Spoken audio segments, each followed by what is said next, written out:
Bonsoir, bonsoir, bonsoir. Que la paix de notre Seigneur et Sauveur Jésus-Christ soit votre partage ce soir, ainsi que toute la nuit d'aujourd'hui. Comme vous le savez, aujourd'hui nous allons terminer ce que nous avons commencé par la grâce de Dieu avec l'aide du Saint-Esprit concernant la révélation des 4 viens. Nous terminons aujourd'hui, je termine de parler en tant qu'un homme, en tant qu'un canal. Mais la révélation continue, les effets vont continuer. Vous les verrez sur la terre. Ces choses continuent à se faire. Bien-aimé, là où tu es, tu connais l'appel du Seigneur. Tu connais l'appel, la révélation des 4 viens. Viens. Quand les 4 êtres vivants se sont accordés pour dire quelque chose, viens. Lorsque l'agneau ouvrait les seaux, avant qu'on puisse savoir quel détenait, quel était le secret, qu'est-ce qui se cachait derrière tel seau, tel seau, tel seau, tous les 4 premiers seaux, il fallait d'abord qu'on entende la proclamation de viens. C'est pour cela, toi, tu dis, je viens.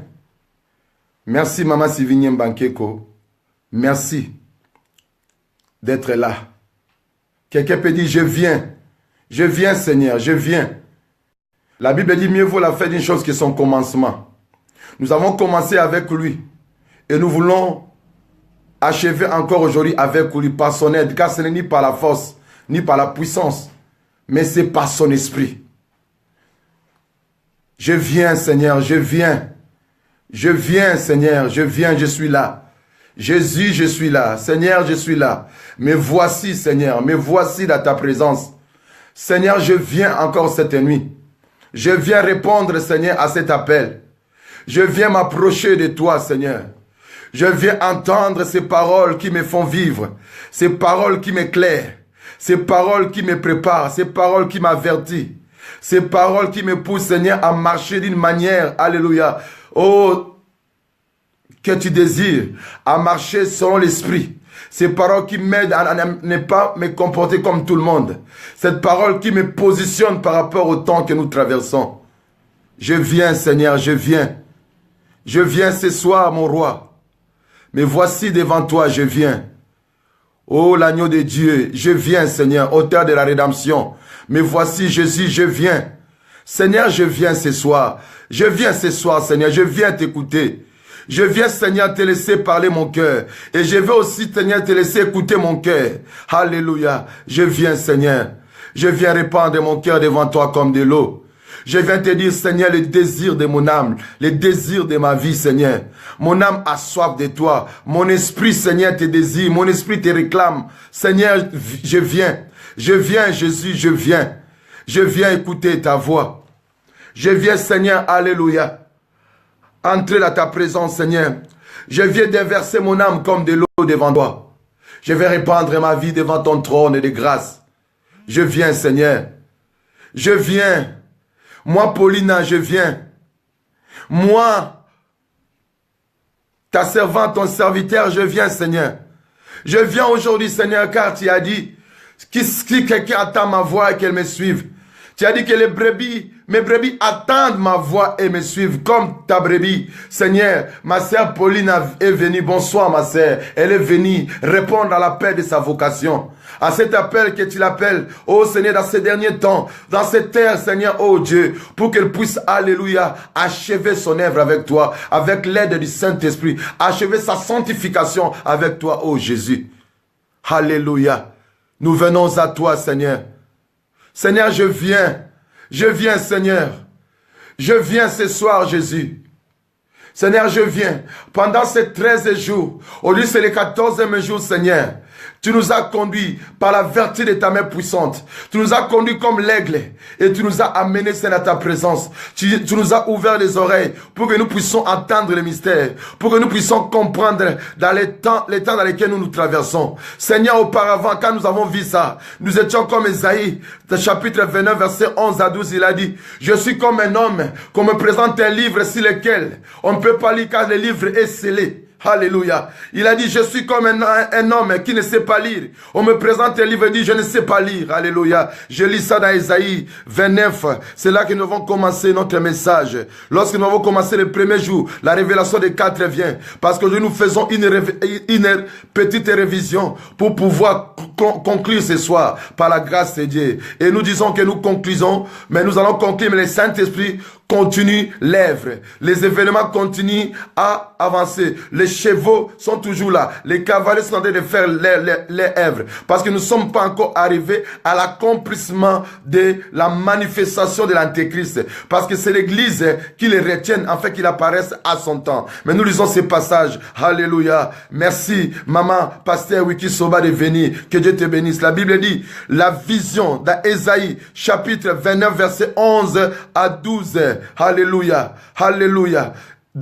11 à 12. Et nous pouvons même ajouter, si maman Pauline peut écrire Ésaïe 29, 11 à 13, ce sera vraiment une bénédiction pour le corps du Christ que nous sommes. Alléluia. Ésaïe 29, 11 à 13. Nous lisons au nom de Jésus-Christ. La Bible dit ceci, la vision de tout ceci est pour vous comme les mots d'un livre cacheté, qu'on le donne à un homme qui sait lire en disant, lis donc cela. Et qui répond, je ne peux pas, car il est cacheté. Ou comme un livre que l'on donne à un homme qui ne sait pas lire en disant, lis donc cela. Et qui répond, je ne sais pas lire. Le Seigneur dit ainsi, quand ce peuple approche de moi, il me glorifie de la bouche et des lèvres, mais son cœur est éloigné de moi. Et la crainte qu'il a de moi n'est qu'un commandement de tradition humaine. Alléluia. Alléluia. Alléluia. Merci beaucoup, maman Pauline, que Dieu te bénisse richement. Bien-aimé, le Seigneur, quand nous avons commencé la révélation des 4 vient, même quand je priais, lorsqu'on était en jeûne pendant 70 jours, je priais. Quand le Seigneur est venu me parler de ces choses, est venu m'ouvrir les yeux, à me montrer l'actualité, à me montrer les événements. Parce que la parole de Dieu, elle est actuelle. Cette parole, elle n'est pas caduque. Cette révélation, elle n'est pas révolue. Cette révélation est d'actualité. Et le Seigneur a prouvé cela par la grâce, par le discernement, pour que nous puissions comprendre que tout ce que la Bible dit s'accomplit jour après jour. Si nous regardons avec les yeux de l'aigle, nous regardons avec les yeux de l'aigle, nous regardons au-delà des apparences, nous allons comprendre que réellement, ce que la Bible dit est vrai. Cette parole, elle est véridique. Comme la Bible dit, ces paroles sont véritables. Elles sont les paroles véritables. Elles sont les paroles de Dieu. Parce que le témoignage de Jésus-Christ, c'est l'esprit de la prophétie. Tout ce que nous faisons, tout ce que nous disons, notre programme, nous n'avons qu'un seul programme. L'Église n'a qu'un seul programme. C'est le programme de Jésus-Christ que nous sommes là. Nous sommes là pour accomplir, pour continuer le programme de Jésus-Christ. Parce que lui, il a accompli le programme de son Père. Nous aussi, nous accomplissons son programme dans nos vies. Parce qu'il nous a appelés des ténèbres à la lumière, pour que nous puissions aussi faire sortir ceux qui sont dans les ténèbres pour qu'ils viennent dans la lumière. Et aujourd'hui, la révélation de la parole de Dieu, la Bible dit dans les livres de Psaume 119, la révélation de la parole de Dieu est claire et donne l'intelligence au simple. Nous sommes venus à lui comme des gens qui ne connaissent rien. Quand nous nous appuyons pas sur notre intelligence, nous nous appuyons pas sur nos études, nous nous appuyons pas sur nos diplômes, nous nous appuyons sur cette révélation. Comme la Bible dit, cette lampe-là, cette révélation comme une lumière qui brille dans les ténèbres, jusqu'à ce que paraîtra l'étoile brillante du matin qui viendra rayonner encore dans nos vies. Bien-aimés, pendant tout ce temps, aujourd'hui vous allez m'excuser, nous allons prendre un peu de temps pour pouvoir conclure et pour pouvoir aussi prier. C'est très important que nous puissions prier et remettre tout entre les mains du Seigneur. Alléluia, gloire à Jésus. Alléluia, merci ma sœur. Le psaume 119, on appelle ça le psaume de la loi. Pour un juif, un fils de l'alliance.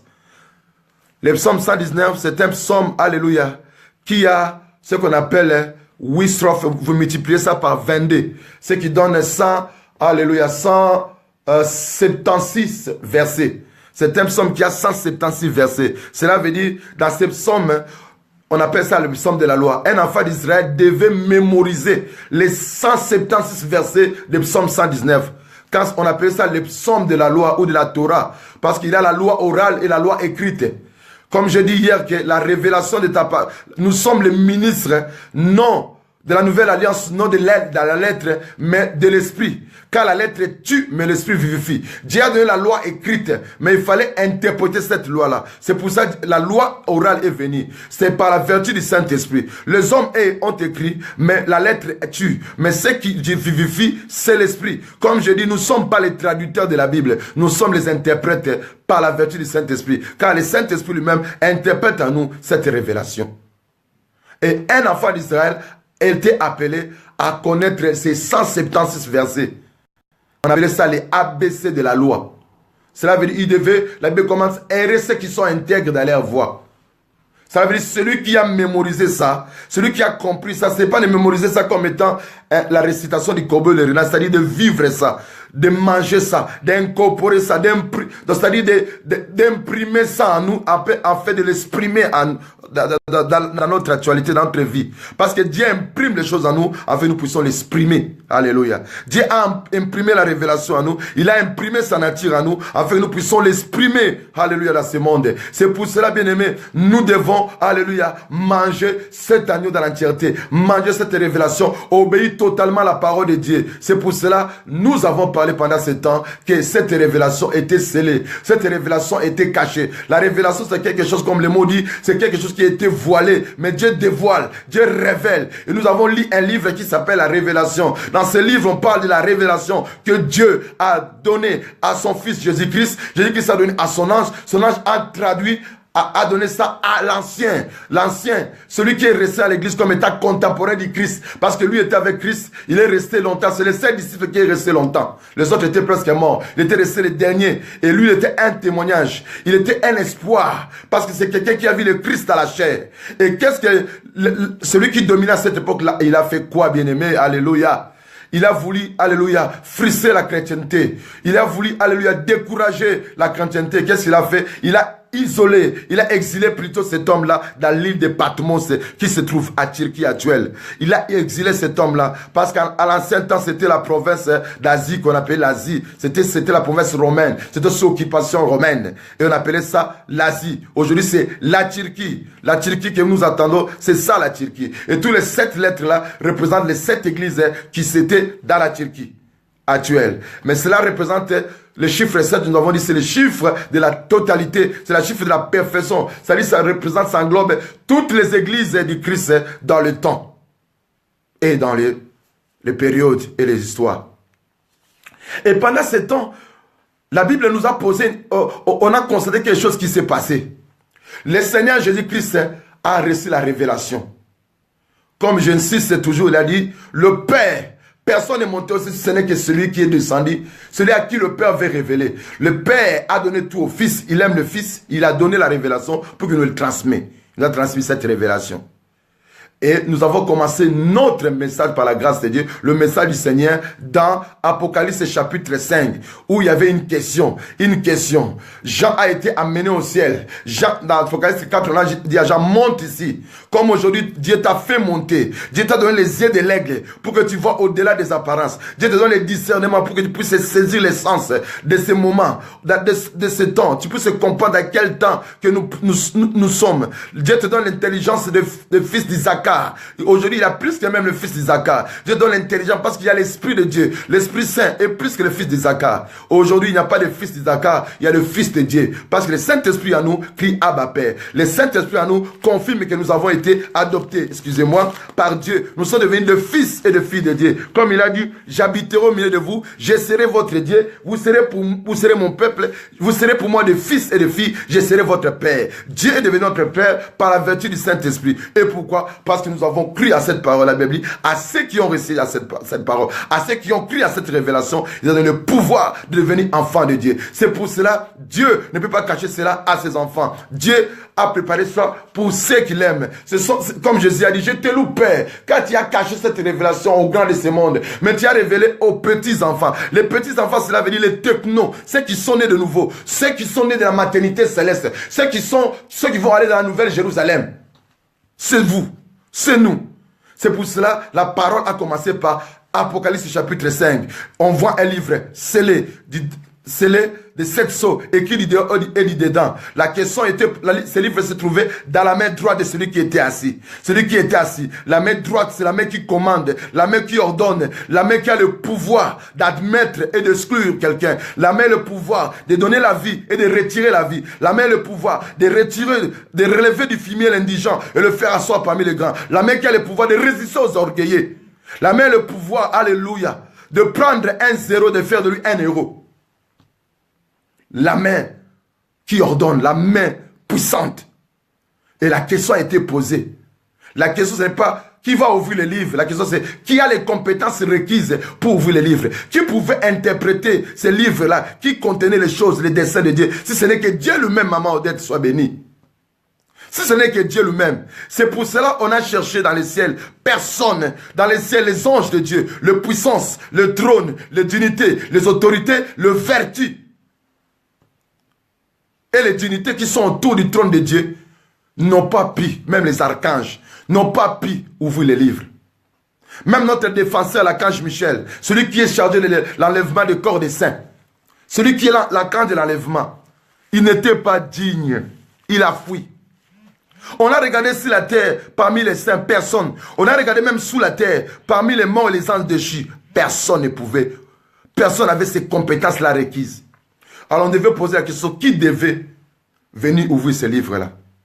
Et par la vision que Dieu m'a montrée, c'est pendant l'ascension, quand Jésus-Christ est mort sur la terre. Alléluia. Jésus-Christ est mort sur la terre. Il est resté pendant 40 jours avec ses disciples pour les enseigner encore. Et 10 jours avant la Pentecôte, avant la venue du Saint-Esprit, Jésus est monté dans les hauteurs. Comme la Bible dit, quand Jésus montait dans les hauteurs, il y a le psalmiste qui a été révélé, il a dit, porte éternelle, élevez vos linteaux. Élevez-vous, porte l'éternel, que le roi de gloire fasse son entrée. Et laissez l'attendre, ce roi de gloire. Parce qu'il fallait que les choses qui sont dans les ciels puissent être purifiées par les sacrifices qui sont excellents, comme Hébreu dit. Et le Christ est monté avec son sang. Il a présenté ça devant l'autel du Père. Et quand il est monté, alors, qu'est-ce qui s'est passé? Il a pris le livre, le roi de gloire.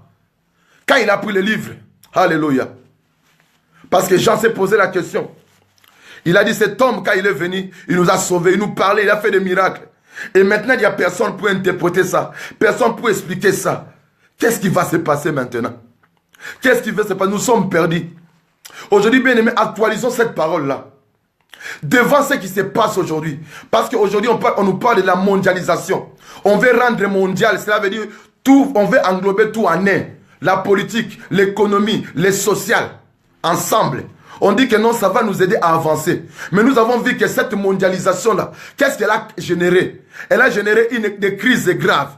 Elle a généré des situations de précarité. Les gens vivent dans la pauvreté la plus extrême. On n'a jamais eu de pauvres dans le monde comme dans cette époque que nous traversons. Ce n'est que le débit. Parce que Daniel 12 a dit, il y aura une famille qui n'en a jamais eu depuis que Dieu a créé la terre. Tout cela pourquoi? Nous reviendrons après. Nous constatons ce problème de mondialisation a généré ce qu'on appelle une crise migratoire. Parce que les gens ont pillé des richesses de notre pays. Ils ont créé des guerres. Qu'est-ce qui s'est fait? Le peuple sont sortis. J'ai dit ça. Même dans notre religion, on a dit ça. Que la fin du monde, lorsque la servante enfantera la maîtresse. Cela veut dire quoi? Lorsqu'il y aura ce qu'on appelle l'anarchie, le désordre. Et nous assistons à un exode. Nous avons vu comment les migrants sont morts dans l'eau. Comment les gens font tout pour fuir la misère. La mondialisation a créé ça. Cette mondialisation de rendre mondial, cela veut dire une tour de Babel économique politique qu'on est en train de construire. Une seule pensée. Avant c'était une seule langue. Maintenant tout un peuple, ils ont une seule pensée. Avant c'était plusieurs peuples, une seule langue. Aujourd'hui, tout un peuple, une seule pensée. Monnaie unique. Vous avez vu, l'Angleterre est sortie du Brexit. Est sortie de l'Union européenne. Les de l'Union européenne, je n'ai pas parlé de Brexit. Ce n'est pas important, mais vous savez, vous regardez l'actualité. La Bible dit, celui qui lui fasse attention, regardez les événements. Lisez au travers les événements que cette parole, elle est véridique. Ces paroles, elles sont les paroles véritables de Dieu. Dieu nous a annoncé ça. La Bible a été révélée avant même que nous arrivons, que l'Angleterre sort. C'est la menace même que l'Union européenne risque d'être démembrée. On risque d'assister à la division de l'Union européenne. Tout ça, c'est ce qui se passe, la situation actuelle. Parce qu'on ne peut pas parler seulement spirituellement. Le Christ n'a pas été seulement spirituel, le Christ était aussi humain. Il était vrai homme, vrai Dieu. C'est pour ça que nous parlons de la réalité.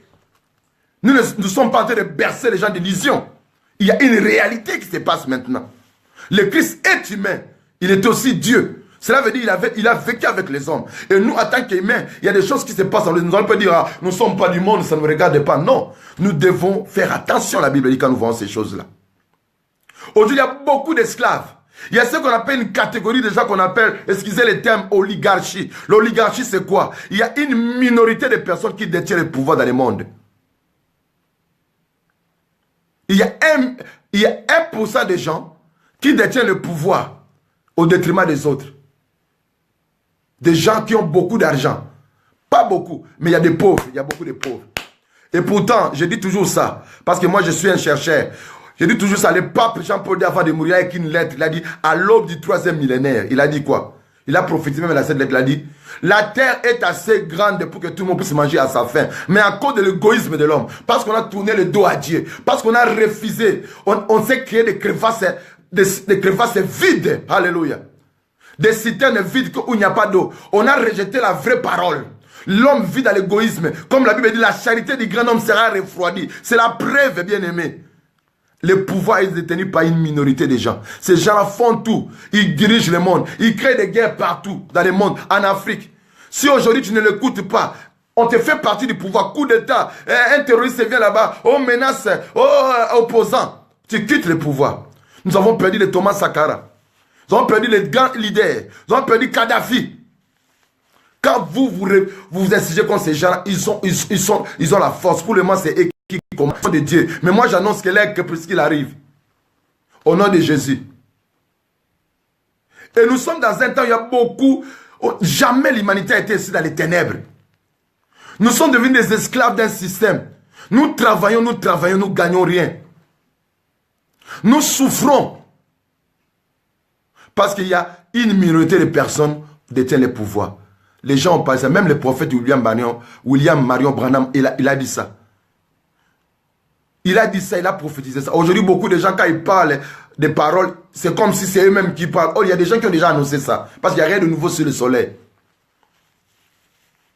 Il faut avoir l'honnêteté spirituelle. Quand tu dis quelque chose que tu as vu quelque part, dis que non, c'est quelqu'un qui a dit ça. Ne prends pas ces paroles comme si c'est toi qui dis pour impressionner les gens. Moi, ce que je dis, je l'ai lu quelque part. Un homme a écrit un livre, il s'appelle Thomas Guénolé. Son livre s'appelle Mondialisation malheureuse. Il explique que cette mondialisation-là, elle est malheureuse. Que Dieu te bénisse, ma sœur Olivia Maman, ainsi que mon bien-aimé qui suit l'homme de Dieu, le frère Goshen Maniada. Que Dieu te bénisse puissamment. Qui bénisse aussi les pasteurs Salem de l'église Goshen, de l'église Agapao. Que la grâce de Dieu soit avec nous. Nous sommes dans les mêmes bateaux. Gloire à Dieu. Bien-aimé, je suis en train d'exposer ce qui se passe maintenant dans le monde. Parce que les paroles que nous disons maintenant sont esprit et vérité. La parole de Dieu. La parole de Dieu, ce n'est pas une histoire. Ce n'est pas de la science-fiction. Comme on nous montre l'apocalypse de science-fiction d'Armageddon, d'Aftermath, des 100 de films qui passent là-bas. On nous montre un film qui vient de sortir, Lucifer, science-fiction. On nous montre telle chose, Armageddon, Alien, science-fiction, que le monde sera détruit par les extraterrestres, que nous allons gérer ça, Independence Day. Ce n'est pas ça. C'est la réalité, là, dans la parole de Dieu. On nous est en train de dévier, de nous séduire, de nous écarter du chemin. La Bible est en train de la tester. Bien-aimé.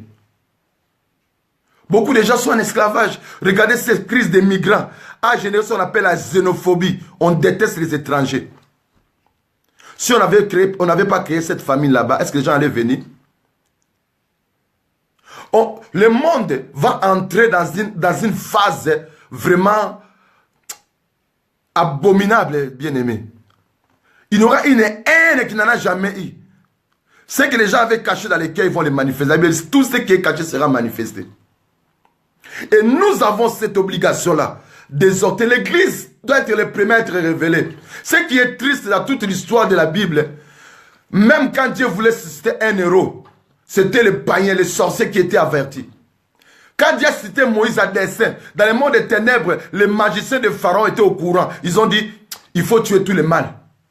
Il faut les jeter dans l'eau. Il faut jeter à Mat, le dieu de... Il faut jeter au Nil parce que c'est trouvé Mat, le crocodile qui habite dans le Nil. Il fallait livrer ça au Léviathan. Parce qu'on ne connaissait pas qui était cet enfant. On devait tuer tous les mâles.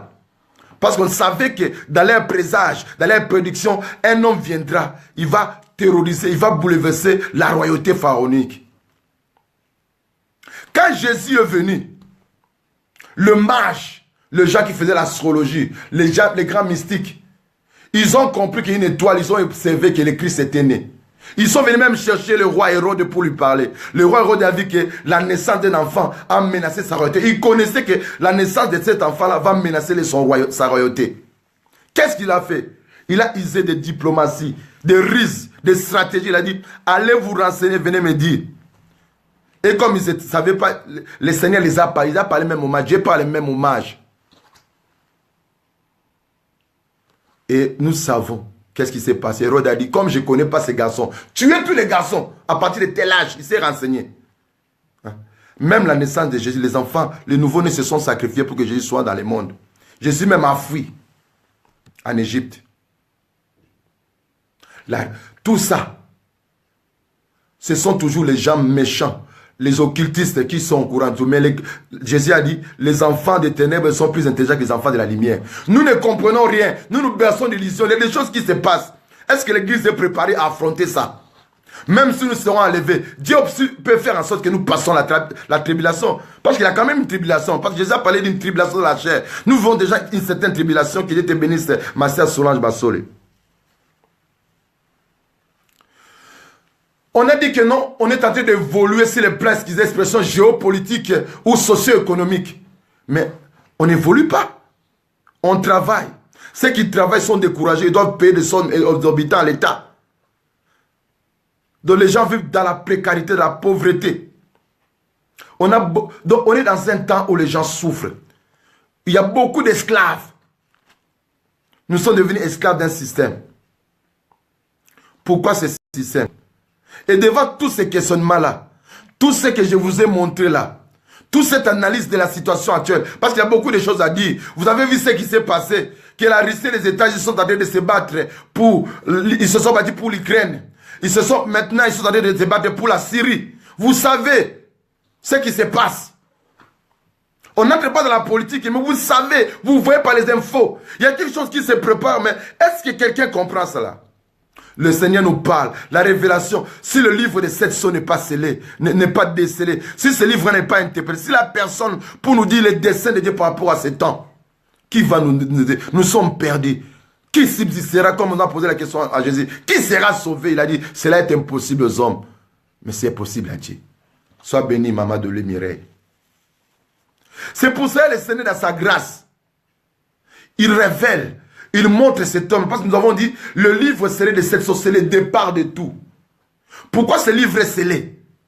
Parce que ce livre est scellé parce que on a interdit, ce n'est pas accès à tout le monde, parce qu'il y aura des gens qui viendront revendiquer. L'histoire nous a parlé, des gens qui voulaient dominer le monde, comme les Hitler, les Napoléon Bonaparte, les Gengis Khan. Il y a eu beaucoup de personnes qui voulaient imposer un gouvernement mondial, comme les Nimrod. Si ce livre n'est pas interprété, si ce livre était accès à tout le monde, mais nous sommes perdus. La preuve, la Bible aujourd'hui, beaucoup de gens commencent à manipuler ça. Mais ce livre-là, il y a les livres dans ces rouleaux, comme je disais, un rouleau écrit du dedans et du dehors. Parce qu'on devait économiser beaucoup. Ce qui était écrit dehors, c'était pour nous. Nous puissions les lire. Comme la Bible dit, les choses révélées sont à nous, les choses cachées sont à Dieu. Et ce qui était scellé, c'était caché, c'était dans les mains de Dieu. Et pour expliquer ce livre, j'ai illustré le cas de Jérémie. Jérémie était en prison. Parce que j'ai dit, il n'y a rien de nouveau sous le soleil. Ce qui est, c'est ce qui était, c'est ce qui sera. Si on vous dit que quelque chose est nouvelle, cette chose a déjà existé. Et Jérémie, Dieu va lui parler dans une condition d'emprisonnement, de captivité. Il est en prison. Dieu va dire, le fils de ton oncle, il s'appelle Anamel, il va venir te proposer d'acheter son champ. Parce que dans les temps anciens, avant de vendre une propriété, il faut aller chercher d'abord ton proche parent, où on parle le Goël. Ton rédempteur, le mot rédempteur vient du proche parent. Si Dieu nous a sauvés parce qu'il est notre proche parent. Si Jésus a payé le prix pour nous parce que nous sommes de la nature de Dieu, parce qu'il est notre parent. Et c'est pour ça qu'il est venu dans les marchés des esclaves, il nous a affranchis, il nous a soustraits. Parce que rédemption, ça dit faire sortir quelqu'un du marché, de la transaction. Nous étions vendus au péché. Jésus nous a soustraits de cette vente-là. Et nous sommes devenus sa propriété. Nous sommes devenus son sanctuaire. Nous sommes devenus l'habitation de Dieu en esprit en nous. Et cette révélation-là, bien aimé, Jérémie, Dieu va lui parler avant que l'homme, son évêque Anamel vienne. Anamel signifie celui qui a trouvé la grâce de Dieu. Et il a trouvé grâce. Jérémie va faire quoi? Il va acheter son champ. Il est en prison. Hein. Dieu lui dit, achète les champs de ton frère. En même temps, il y a une menace. La Babylone arrive. Il va détruire. Jérémie a dit dans 29, vous allez partir pendant 70 ans à Babylone. À quoi c'est de vendre? Est-ce que c'est le temps de vendre un terrain ou d'acheter un champ, Jérémie? Moi, tu es en prison. Toi, on va t'envoyer en Égypte et tu vas laisser ces champs-là. Peut-être n'importe qui peut venir s'accaparer de ces champs-là. Mais Jérémie, qu'est-ce qu'il a fait? Il a fait ça dans la légalité, devant. Aujourd'hui, si tu veux acheter une maison, tu vas chez les notaires, tu vas chez... il a toutes les démarches comme ça. La commune, tout ça, on écrit, on fait un papier. La propriété est à toi. Quand tu mets aujourd'hui, les enfants gardent. Mais aujourd'hui, on a un problème avec les droits de succession. Si tu avais des dettes, hein, les enfants aussi héritent de tes dettes. On n'est pas là pour parler de ça. Mais au temps de Jérémie, qu'est-ce qu'il a fait? Il a fait un contrat ouvert et scellé. Un contrat fermé. Les contrats ouverts, c'était quoi? C'était pour nous. C'était pour tout le monde qui les lise. Mais les contrats scellés, c'était la preuve irréfutable que ces champs appartenaient aux descendants de Jérémie. Même 500 ans plus tard, même après 3 milliards d'années plus tard, ce document qui a été conservé sera la preuve irréfutable que ces champs appartenaient à Jérémie. Comme Jérémie a scellé ce livre-là, ce livre de la rédemption, ces champs-là, pendant ces rachats-là, il a racheté un champ. Pendant la période de Christ, de même Jésus-Christ à la croix de Golgotha, il va sceller l'alliance du pardon. Il va sceller la rédemption de nos âmes par son sang. Les livres ouverts, montrent les effets de ce que le Christ a accompli sur la croix sur toute l'humanité. Mais le livre fermé, c'est la révélation, c'est ce que Dieu a caché pour nous, qui nous révélera au temps opportun. Et qui font partie de la révélation de 4 viens, c'est l'un. Parce qu'il y a les 7 sceaux, il y a les 7 tonnerres. Il y a beaucoup de choses. D'autres disent c'est révélé, d'autres disent ce n'est pas encore révélé. On n'est pas là pour parler de 7 tonnerres. Mais on est là pour parler de la révélation des 4 viens. Pourquoi on a dit 4 viens? Parce qu'il y a 4 fois viens. Ça ne veut pas dire que c'est-à-dire viens 4 fois. Les 4 symbolisent l'universalité. Les 4 symbolisent la totalité sur le plan terrestre. Comme étant les 4 points cardinaux. Comme étant les 4 vents de cieux. Et quand on parle des 4 êtres vivants, on ne parle pas des animaux. Parce que le mot vivant, ça vient de Zoé qui signifie la vie. Les 4 êtres vivants, c'est la manifestation de Dieu. Les 4 êtres vivants, c'est la pastorale de Dieu. C'est Dieu qui est en train d'appeler tout le monde avec ses attributs dans ce temps de la fin pour pouvoir, alléluia, se préparer, pour pouvoir marcher dans sa présence. Ils ont la vie de Dieu. Les 4 êtres vivants. Ce n'est pas, c'est Zoé. Ce n'est pas Zou. Zou, c'est animaux. Zoé ou Zoa. Zoé, c'est la vie. C'est le vivant. Et c'est pour cela. La Bible dit que quand l'agneau a pris ce livre dans l'ascension, il est monté dans le trône, il a pris ce livre. Ce sont des choses que Jean n'était pas là, mais Dieu le fait me voir ce qui se passe. Il prend ce livre et parce que Jean pleurait, on a dit, ne crains rien. L'un des vécantes vieillards l'a dit, l'un des patriarches l'a dit, regarde, voici le lion de la tribu de Juda, il a vaincu. Le lion symbolise quoi? Le lion symbolise le pouvoir par la force. Le pouvoir par l'imposition. Mais quand Jean regarde, au lieu de voir le lion, il voit l'agneau. Parce que celui qui est le lion est à la fois l'agneau. Cela veut dire, il est le roi des rois, mais il n'a pas eu son pouvoir par la force. Il a dit ça par la douceur. Parce qu'on voit un agneau, ça montre la faiblesse. La faiblesse de Dieu est plus fort que les hommes. Sois béni, aime, mon frère bien-aimé. Aujourd'hui, le lion symbolise la puissance. Par la force. Il y a des nations, on montre les lions. Mais le lion et l'agneau, on trouve ce double accent en lui. C'est un roi serviteur. Depuis le début, il avait dit à Adam, tu dois être un roi au service des autres. Si vous êtes roi, vous êtes président, vous êtes gouverneur, vous êtes échevin, vous êtes au service de votre peuple. Vous êtes un bouclier.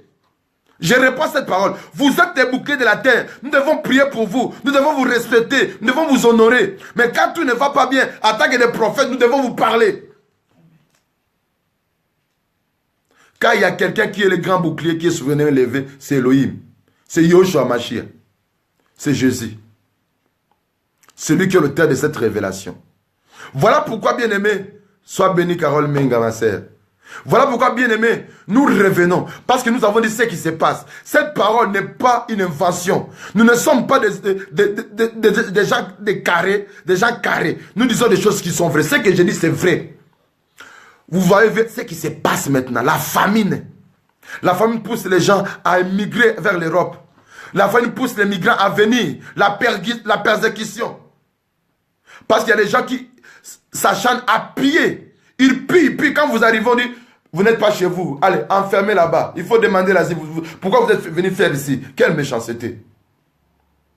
Ah, votre asile n'est pas justifié. Allez, vous rentrez hors de l'équité. Et pourtant, ces gens ont faim. Si vous n'avez pas pillé leur pays, n'allez pas venir ici. Sois béni, ma sœur crucifique. J'ai dit la vérité. Je parle de la parole de Dieu. Cette parole, elle est véritable. Cette parole, elle est actuelle. Cette parole, elle n'est pas en dehors de l'histoire. Parce que celui qui est l'auteur de cette parole, il est le maître de l'histoire. Il a dit, je suis l'alpha. Dieu a signé cette parole-là. Jésus a mis sa signature en tant que alpha, oméga, le Seigneur Dieu, celui qui était et celui qui vient. Cela veut dire quoi? Il dit que je suis le commencement et la fin. Donc je suis avant toute chose et c'est moi qui va demeurer. Avant que vous voyez les problèmes de la mondialisation qui va créer ce qu'on appelle l'instauration d'une nouvelle ordre mondiale où l'antéchrist va régner comme étant le seul maître, le seul chancelier de la terre. Avant que cela arrive, avant qu'il y ait la souffrance, avant qu'il y ait la pauvreté, avant qu'il y ait l'oligarchie, ça veut dire qu'il y a une minorité de personnes qui détiennent le pouvoir. Ils contrôlent les banques, ils contrôlent tout. Quand toi tu prends le crédit, ils contrôlent du faire en sorte que toi tu sois encore pauvre. Tu paies toujours plus.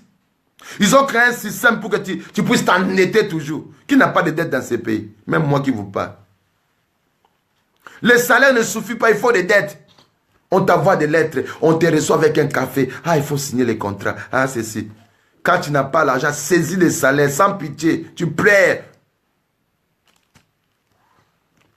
Ils te donnent même des lettres. Quand tu signes comme ça, il y a d'autres qui sont écrits en petites lettres comme ça. Des gens là, des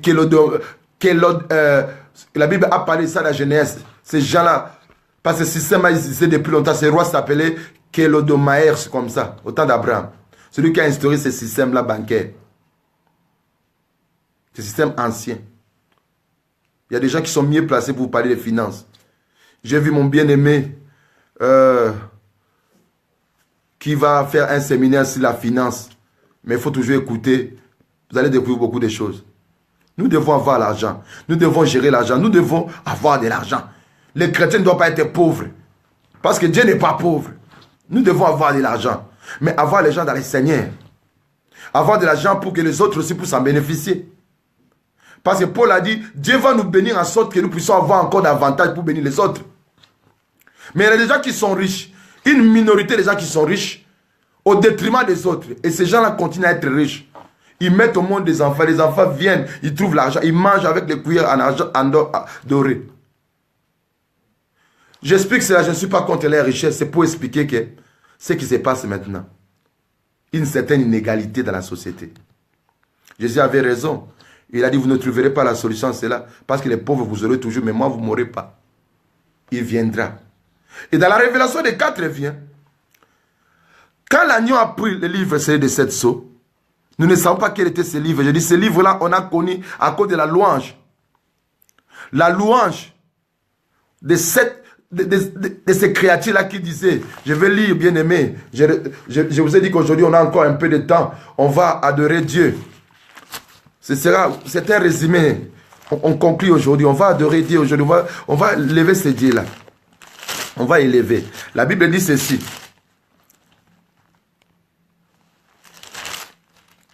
Au verset Apocalypse chapitre 5, je lis ça pour que nous écoutons. Au verset 7, la Bible dit,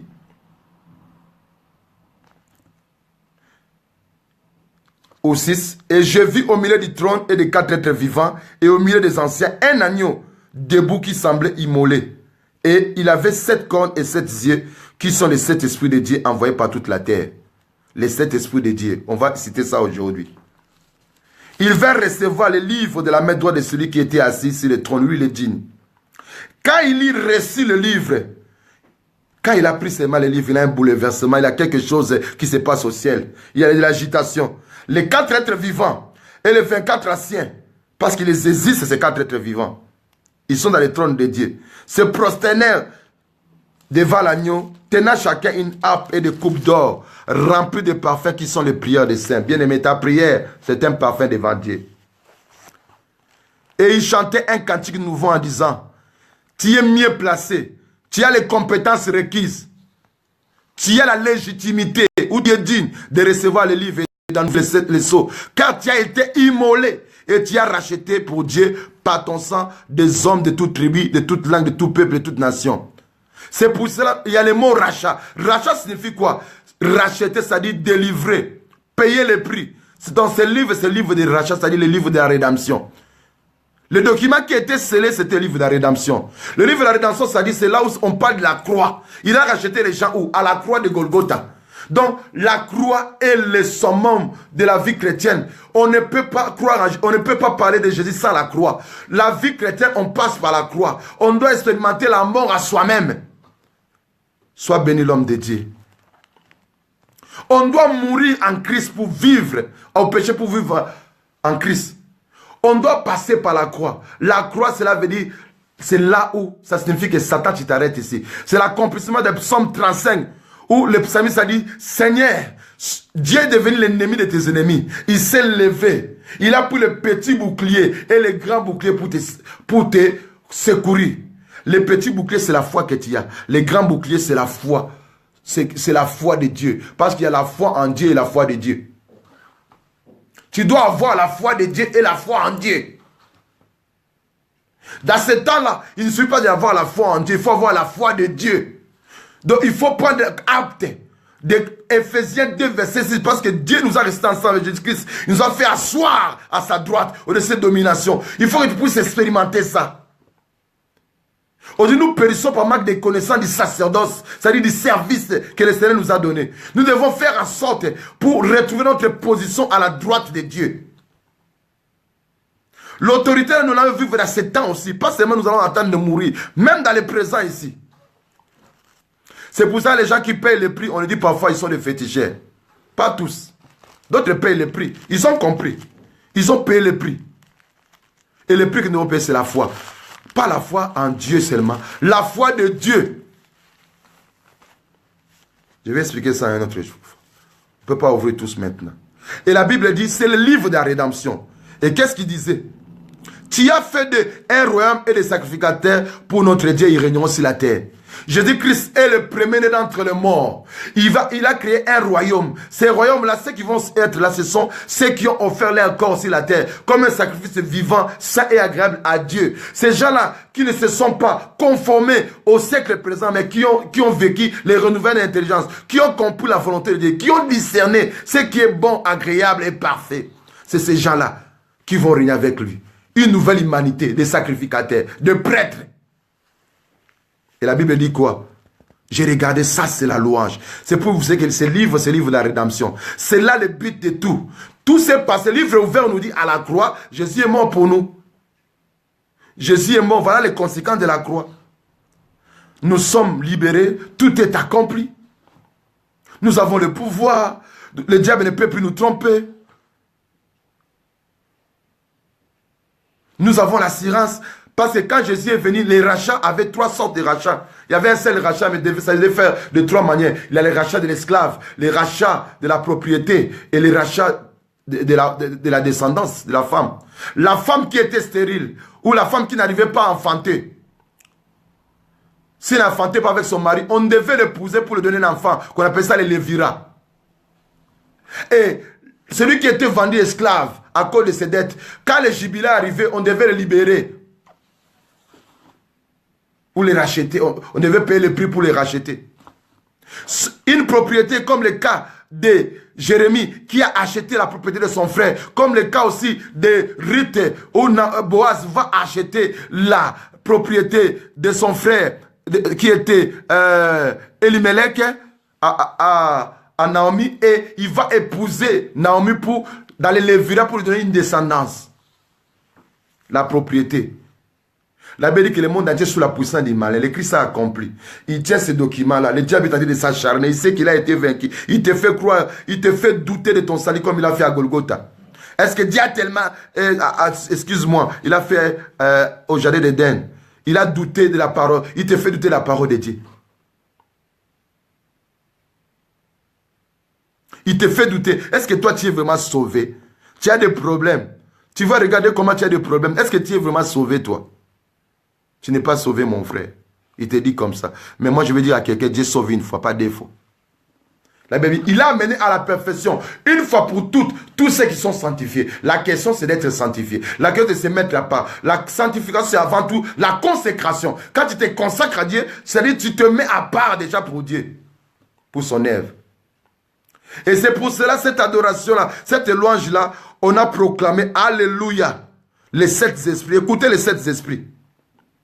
Au verset 12, les fondements. Il disait d'une voix forte, l'agneau qui a été immolé est digne de recevoir le premier esprit, les 7 esprits que la Bible dit, les 7 esprits, puissance, richesse, 2, sagesse, 3, 4, force, 5, honneur, gloire, c'est 6, et 7, la louange. Ce sont les 7 esprits de Dieu, envoyés par toute la terre. C'est-à-dire celui qui sert Dieu, celui qui croit en Dieu, ces choses-là vont l'accompagner. Il aura la louange de Dieu et des hommes. Il va manifester la puissance de Dieu. C'est l'un des 7 esprits de Dieu. Alléluia. Sois béni, Pasteur Clémence. La Bible dit, et toutes les créatures dans les ciels, sur la terre, sous la terre et sur la mer, et tous ceux qui se trouvent, je les entendis qui disaient, à celui qui est assis sur le trône et à l'agneau, la louange, l'honneur, la gloire et le pouvoir au siècle des siècles. Et les 4 devins disaient, Amen. Et les ancêtres se prosternèrent et adorèrent celui qui vit éternellement. Alléluia. Gloire au Seigneur de gloire. Vous voyez, même les créatures sont contents. À quoi cela les concerne-t-il? Est-ce que Jésus est mort pour les animaux? Mais toutes les créatures là dans les ciels, c'est-à-dire les anges, même sous la mer, c'est-à-dire les puissances, même tous les créatures étaient contents. Parce que la Bible dit dans Romains 8, verset 20, la création a été soumise à la vanité à cause de celui qui l'a soumise. Quand Adam a péché, sa malédiction a atteint toute la terre. Le diable avait maintenant le pouvoir de contrôler le vent, il contrôlait l'air, même la terre. C'est pour cela aujourd'hui les gens sont capables de provoquer des érosions, de provoquer des pluies. Il invoque les puissances et la pluie tombe, crée des érosions terribles. Ils peuvent le faire. Parce que c'est question de connaissance. Il y avait ce pouvoir-là, il a fermé les ciels. Il avait la connaissance de Dieu. Il a dit ça. Montre-les que je suis ton prophète. Élie, il savait qui était Dieu. Et nous disons ça pourquoi? Parce que nous avons déjà parlé. Aujourd'hui, nous voulons révolutionner le peuple. Les saints devaient nous révolutionner. Parce que nous périssons par manque de connaissances. Nous n'allons pas loin avec Dieu. La Bible dit que ces gens ont fait de l'air sali des recherches, des investigations. Nous devons connaître ce Dieu-là. Nous devons aimer la parole de Dieu. Nous devons désirer. Nous, qu'est-ce que nous faisons? Nous revenons du caillou, on est fatigué, on lit seulement les psaumes 91. Celui qui demeure sur la boue du trou. Après, on commence à ronfler. Il faut payer le prix. Moi, j'ai connu des hommes. Quand j'étais à Kinshasa, on peut dire n'importe quoi aujourd'hui pour eux, je ne sais pas.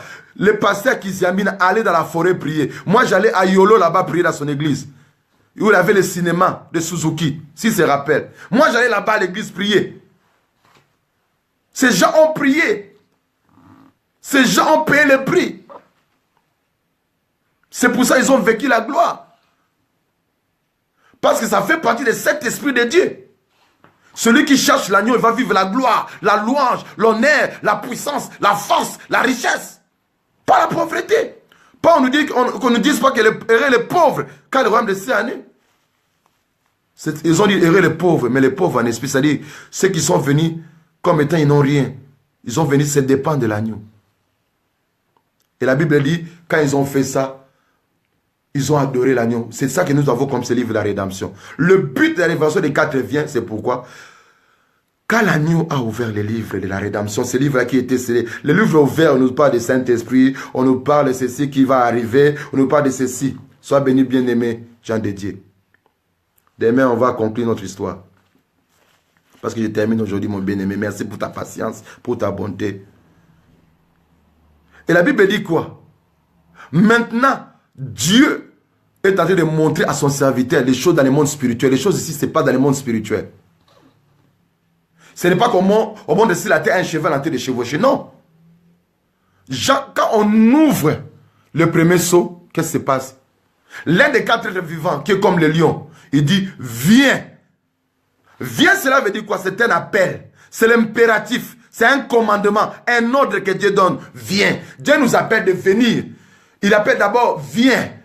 Le premier vient, ce n'était pas pour toi, pour ces cavaliers, il sort. Quand il sort, qu'est-ce qu'on voit? On voit un homme qui est monté sur un cheval blanc. Cet homme-là était vêtu de blanc, la pureté. Il portait une couronne, il avait un arc et pas de flèche. Il est parti vaincre. Il était venu avec des intentions de non-violence, des intentions pires. Mais en réalité, c'était un loup déguisé en agneau. C'était l'antéchrist. Il est parti séduire. Et je dis, et je reprends, par la grâce, c'est parce que c'est le résumé aujourd'hui. Lorsqu'on n'écoute pas la parole de Dieu, on tombe dans la séduction. Comme Paul a dit, beaucoup s'attacheront à des doctrines de démons. Ils s'éloigneront de la sainte doctrine. Ils aimeront écouter les fables. Ils aimeront qu'on puisse les faire plaisir. Au lieu de dire la vérité. Parce que nous passons des temps difficiles. Nous devons nous préparer pour notre départ. Jésus a dit, quand vous voyez ces choses, relevez la tête car votre délivrance approche. La délivrance, c'est quoi? C'est l'enlèvement. Aujourd'hui, la délivrance que les chrétiens attendent, c'est l'enlèvement. Alléluia. Et quand l'agneau a ouvert ce livre, le vient pour ces chevaliers, ces cavaliers, cela veut dire, sors, va accomplir, c'est pourquoi tu es venu. Ne tarde pas, accompli, parce qu'ils ont un temps. Celui qui ouvre les sceaux, c'est l'agneau. Ce n'est pas le diable, c'est l'agneau qui contrôle tout, il est le maître de l'histoire. Celui qui a permis que l'antéchrist agisse dans un temps. Parce qu'Anté, il vient avant Christ. Souvent les voleurs viennent en premier.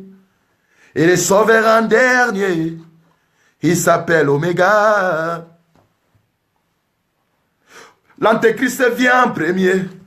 Mais le Seigneur en dernier. Pour conclure tout. Alléluia. Alléluia. Oh, j'ai envie même d'arrêter de commencer à adorer ce Dieu-là. Il est merveilleux. Ça me console ces paroles. Gloire à Jésus. Oui, bien-aimé. Le Seigneur nous a prévenus dans Matthieu 24. Parce que quand nous lisons Matthieu 24 et Apocalypse chapitre 6, c'est la même chose. Parce que Jésus a dit que personne ne vous séduise. C'est-à-dire, ça, Jésus prévient. Quand Jésus prévenait les gens sur la terre, là, ça, c'est le livre ouvert. Il le prévient. Maintenant, j'ai entendu de vivre ça dans le monde spirituel. Que la séduction est sur la terre. Jésus nous a prévenus, nous a mis en garde. Parce que si nous ne sommes pas avertis, nous perdons beaucoup, bien-aimés. Nous avons beaucoup à perdre. Nous devons être vigilants. Nous devons veiller parce que notre ennemi, le diable, rôde comme un ange rugissant, cherchant qui va dévorer. Aujourd'hui, il y a beaucoup de mélanges maintenant dans la foi chrétienne. Aujourd'hui, il y a beaucoup de choses, beaucoup de courants sont venus influencer même le christianisme, les chrétiens. Aujourd'hui, nous allons dans d'autres choses. Nous voulons impressionner la masse. Nous voulons dire des choses pour impressionner les gens. Au lieu de dire la parole saine. Et oui. Il a dit que personne ne vous séduise pas. Plusieurs viendront à mon nom. Seigneur, j'espère que je ne suis pas l'un des Seigneurs. Plusieurs viendront à mon nom. Ils diront, le Christ est là, le Christ est là, mais ne le suivez pas. Jésus a prévenu ça. Ça, c'est le premier saut. Il a dit, vous entendez parler de guerre dans Matthieu 24. Qu'est-ce que le deuxième saut on voit? On voit un chevalier qui sort, rouge. Et qu'est-ce qu'il fait? C'est la guerre. Ce n'est pas la guerre seulement, la guerre, les paysans, on va tuer les gens, ou la guerre mondiale, tout ça. La guerre des religions aussi. La guerre des cultes. La guerre des ministères. Comme aujourd'hui, je lis dans Israël, à un moment donné, les gens se disputaient la basique des nativités. Les gens se disputaient pour faire les cultes là-bas. Aujourd'hui, les gens se discutent même Jérusalem. D'autres disent, c'est notre capitale, non, ce n'est pas votre capitale. Aujourd'hui, nous faisons la guerre entre nous dans les ministères. L'autre prêche, Abimi Libanda, il est sorti. L'autre prêche, là, n'importe quoi. Il a raconté des fables.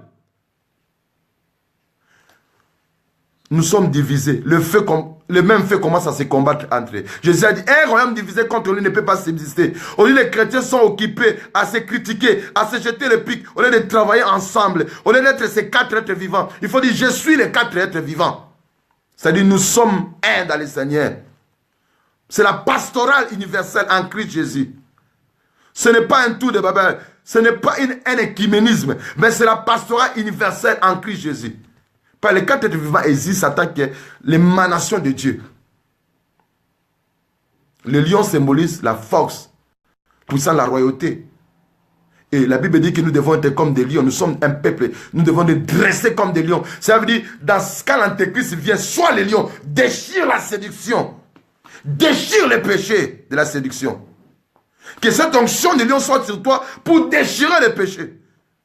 L'onction du lion déchire les péchés. Les lions enrigis, c'est le silence. Alléluia, amen. Oh, alléluia, amen. Donc, notre bien-aimé a chanté ça. L'onction du lion déchire les péchés. Et le deuxième caractère, lorsqu'il y a la guerre des religions, lorsqu'il y a toute cette calomnie entre les frères, c'est ce qui s'est passé à l'église de Smyrne. Les chrétiens étaient contre des vagues, le vague de frères, des faux frères qui les accusaient, et les vagues de persécution, qui était une synagogue de Satan, l'église de Smyrne, l'amour qui a été éprouvé, ils sont bons. Jésus a dit, ne crains pas, le diable mettra l'un de vous pendant 10 jours. 10 jours là, cela veut dire pendant 10 empereurs qui ont suscité, qui ont succédé la période là, le peuple était dans la persécution pendant 10 périodes. Parce que le chiffre 10, il ne faut pas compter 1, 2, 3, 4, 5, c'est-à-dire c'était la totalité. Ils étaient persécutés, les chrétiens. Livrés aux lions, même aujourd'hui sont tués à cause de l'évangile. Les églises sont plastiquées aujourd'hui en Palestine, partout. Mais nous avons le privilège de prier, mais nous négligeons. Nous ne donnons pas même notre temps à Dieu. Quand nous allons à l'église, nous commençons à regarder la montre. Il exagère ses pasteurs. La persécution viendra ici. Mais on ne sait pas encore. On va arriver à une époque, je ne sais pas si je serai là. La persécution viendra ici. Sois béni, ministère de la parole. La persécution viendra. C'est pour ça que nous devons être avisés. Ne faisons pas la guerre des ministères. Celui qui est pour Dieu n'est pas contre nous. Lorsque nous prions Shalom, nous allons dans le même trône. Nous rencontrons le même Jésus. Il n'y a pas 10 Jésus, il n'y a pas 20 Jésus. Et laissez-moi vous dire, le nom de Jésus, ce n'est pas le nom de Dieu. C'est le nom que Dieu a utilisé pour sauver les hommes. N'oubliez jamais. Pour le moment, acte 4, 12 ou acte 3, 12, il a été donné sous le soleil ce nom-là. Mais à un moment donné, Jésus va donner le pouvoir à celui qui est Père. Il n'y aura pas d'éternel comme Bible à Jérémie, il n'y aura qu'un seul éternel. Vous savez, dans la Bible, il y a beaucoup de doubles choses. On parle des chevaliers du mort, les séjours des morts qui l'accompagnent, ils ne sont pas des. C'est le mystère. Il n'y a pas 3 dieux, il n'y a qu'un seul Dieu. Ce sont des mystères. Regarde comme Abraham, il y a eu 3 hommes. Abraham a vu une personne, il a dit Elohim. Il a reconnu Elohim. Mais quand les autres, ils ont dit, mais Seigneur, mais Abraham a dit, mon Seigneur, il a identifié Dieu. Il faut savoir identifier Dieu dans ces temps. Il faut savoir identifier la parole d'Elohim, la parole de Dieu. Jésus, c'est Dieu sauveur. Mais la Bible dit, celui qui croit, celui qui vaincra, on lui donnera un caillou blanc, si c'est qu'il écrit un nom nouveau. Alors, à l'époque, là, quand on donnait un caillou blanc, cela veut dire, tu as été disculpé. On ne te condamnait plus. Les cailloux noirs, c'est la mort. Et les cailloux blancs, Dieu te donne. Il te dit, il te promet.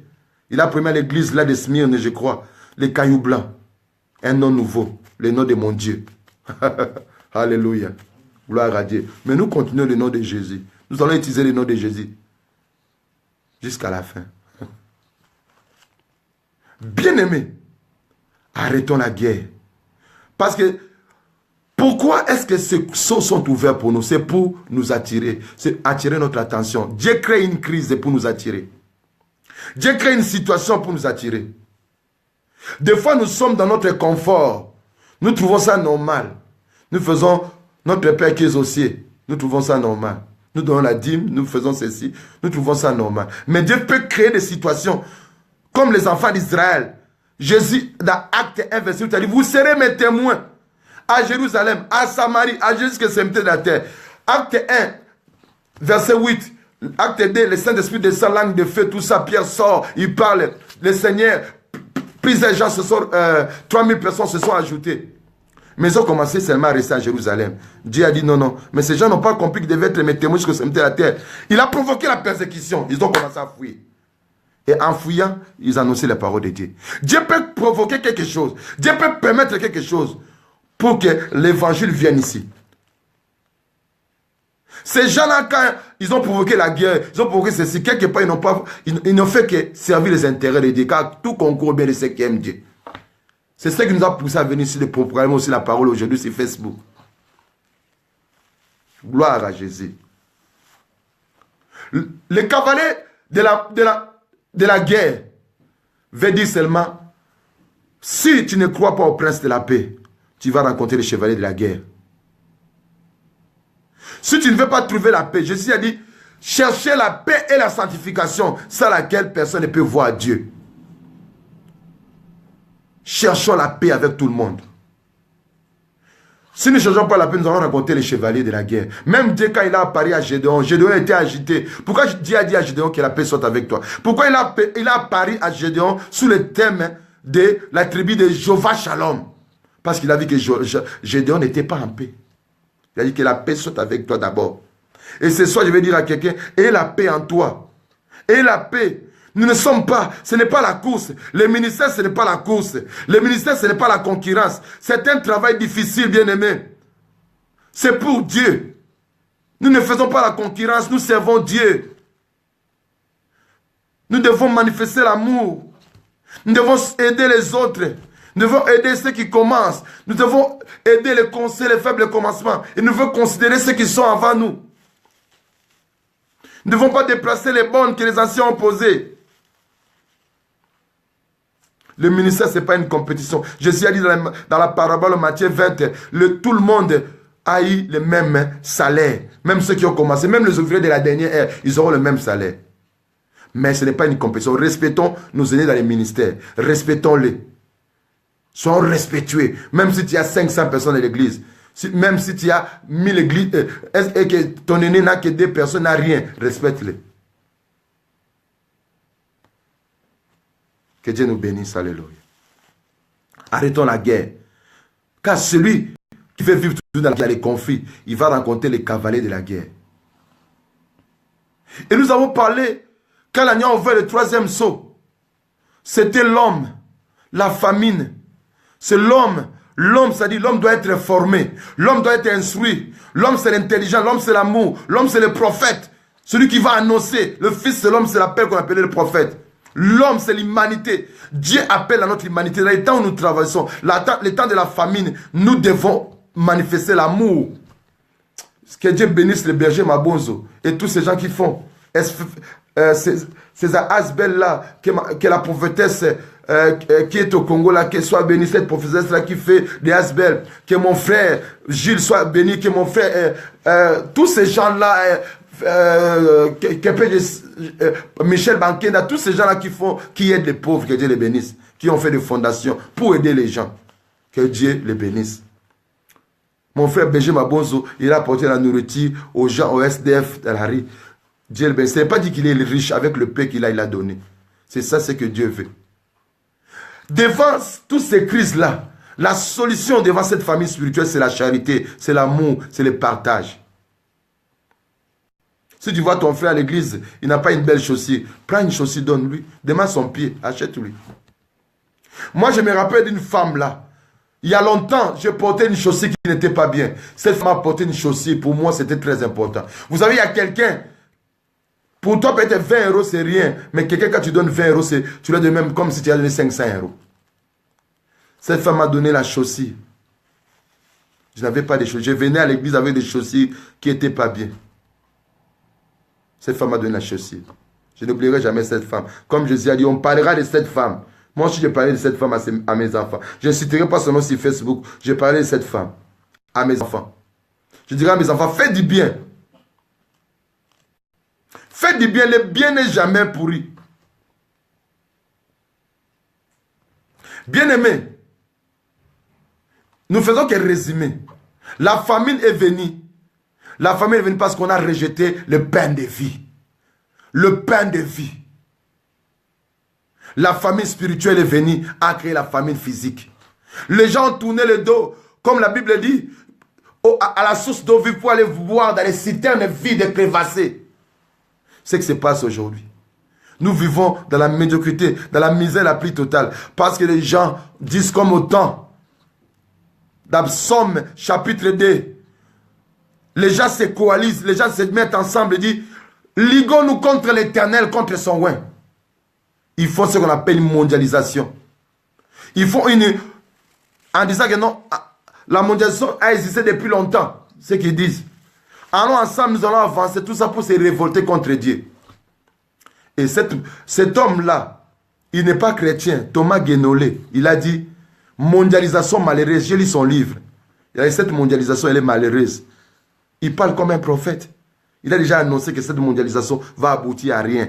On aura la paix pendant un certain temps. Après, nous serons surpris, comme la Bible dit dans Thessaloniciens, comme les douleurs d'une femme qui est enceinte. Il n'y a qu'un seul prince de la paix, c'est Jésus. Il n'y a qu'une personne, c'est la pierre sans le secours d'aucune main. Nous sommes dans le pied maintenant de la statue qui est derrière la vie. On est en train d'assister à des scandales. Les hommes puissants. Le royaume de ce temps, c'est l'argile mélangée avec le fer. On le trouve solide et à la fois faible. Pour dire que la royauté n'appartient qu'à Jésus. Et je reprends encore en disant, je proclame encore le Saint-Esprit dans la vie de quelqu'un.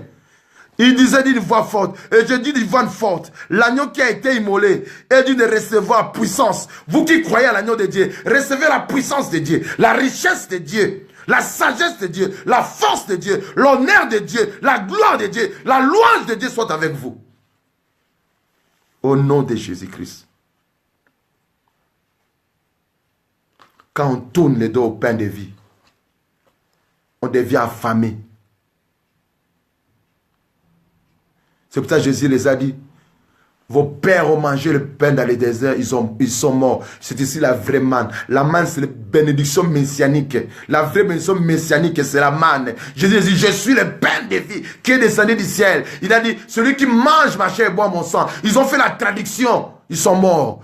Je dis, la Bible n'est pas là pour être traduite, pour être interprétée par la vertu du Saint-Esprit. Ils ont traduit les paroles de Jésus. Il a dit, mangez ma chair, bois mon sang. La lettre les a tués déjà. La Bible dit, la conséquence, quand on ne croit pas à la lumière, on est dans les ténèbres. Jésus a dit, travaillons pendant qu'il fait encore jour, car la nuit vient où personne ne travaillera. Bien aimé, la nuit vient. La révélation des 4 vient pour te dire que la nuit vient. Si tu ne restes pas dans la lumière, si tu ne reviens pas dans la lumière, si tu ne te souviens pas d'où tu es tombé, si tu ne retrouves pas ton premier amour dans le Seigneur, tu seras dans les ténèbres. Il y a eu 10 vierges, hein? 5 sont restés, 5 sont partis. Toute la totalité des chrétiens attendent l'enlèvement. Ils attendent Jésus. Mais tout le monde n'est pas monté. D'autres sont laissés à tribulation. Les chiffres disent la totalité sur le plan terrestre. Parce que l'attente il est sur la terre. Nous attendons le Christ. Nous allons partir là-haut, mais nous allons vivre éternellement sur la terre avec Jésus. Parce qu'il y aura de nouveaux cieux, de nouvelles terres. Ne traduisons pas la Bible, interprétons la Bible par l'œuvre du Saint-Esprit. La sagesse vient de Dieu, ma sœur. Que la gloire soit à Dieu, que Dieu te bénisse. Et la Bible dit, quand nous tournons le dos au pain de vie, nous rencontrons les cavaliers de la famine. Nous sommes aujourd'hui comme l'église de Laodicée. Nous mangeons tous les jours des snack food à l'église. Nous mangeons des quicks de l'église. Nous mangeons les hamburgers de l'église. Mais nous n'avons pas mangé le vrai pain qui est passé par les fours. Les gens aujourd'hui, on les donne les snacks vite. On donne les hamburgers de l'église, manger. On fait le durum dans l'église, vite manger. On leur donne même beaucoup de vitamines, de cholestérol spirituel. D'autres ont même la diabète spirituelle. C'est une façon de parler. Trop de sucre. mangeons le pain. Ce pain-là, je l'ai expliqué. Il a été d'abord battu, comme on bat la farine, la pâte. Il a été mis au feu. Poum. Vous avez vu comment on fait le pain? On frappe la pâte. Poum, poum, poum. Jésus a été frappé, mis dans le four. Il a été bien grillé dans les feux. Est-ce que moi je suis bien grillé pour être le pain de vous pour quelqu'un? Nous devons passer par le four de la croix. Sans le four, nous pouvons être le pain. Nous serons un pain mangeable. Qui peut manger seulement la farine comme ça, la pâte? Il faut mettre dans le feu. Aujourd'hui, nous préparons la pâte, on ne met pas dans le feu. On ne veut pas que les chrétiens passent par le feu. Mais c'est le feu qui est pour l'œuvre de chacun de nous. C'est ça le pain de vie qui est descendu du ciel. Sois béni, mon oncle Jacques Issasso. C'est ça le pain de vie. Et ce pain pour le manger, bien aimé, il faut se faire petit. Ce pain pour le manger, il faut mourir pour manger ce pain. L'agneau nous tue pour nous donner la vie. Il a dit, je suis venu, non avec la paix, mais avec le paix de sa parole, pour nous séparer de ce qui est charnel, pour nous séparer de ce qui est vil, pour nous séparer de ce qui est profane. C'est ça la révélation des 4 viens. Pourquoi 4 viens? Parce que 4 fois, pendant les 4 premiers sauts, les 4 devants disent viens. Mais au 5e saut, personne ne dit viens. Parce que l'église est déjà enlevée. Maintenant, les choses commencent. On attend seulement ceux qui sont dans la persécution, dans la tribulation. Une tribulation, cela veut dire, j'avais expliqué ça, être écrasé par quelque chose de lourd. Nous vivons déjà une tribulation maintenant. J'ai expliqué la situation économique maintenant. Nous sommes des esclaves. Le pouvoir est donné par quelques personnes. Mais ce n'est pas mauvais. Mais qu'ils nous fassent manger, tout le monde ne mange pas. On vit dans la précarité. La Bible a annoncé cela. Il y aura une famine. Maintenant, c'est la famine de la parole. On vit ça. Nous revenons peut-être au temps des juges, où chacun fait ce qu'il veut. Mais ne faisons pas ce que nous voulons. Ne nous conformez pas. Vous n'êtes pas du dehors, vous êtes du dedans. Vous êtes les enfants de la lumière, marchons dans la lumière. Parce que si nous éloignons de la lumière, c'est les ténèbres. Si nous abandonnons la parole de Dieu, alors nous mangerons le pain de douleur. Oh, Dieu donne le pain à ses bien-aimés pendant leur sommeil. Tu veux manger le pain de douleur? Alors tourne le dos. Alléluia. Au pain de vie. Et le cavalier de la mort est venu. Jésus a dit, en vérité je vous dis, celui qui croira en moi, même s'il meurt, il passe de la mort à la vie. Il aura la vie. Celui qui refuse la vie de Jésus, il passe à la mort. Il est mort. Car celui qui... Voilà le jugement. Celui qui a le Fils a la vie. Celui qui n'a pas le Fils de Dieu n'a pas la vie. Avoir le Fils de la vie signifie quoi? Le verbe avoir, posséder. Le Fils doit être en toi. Être habité par son esprit.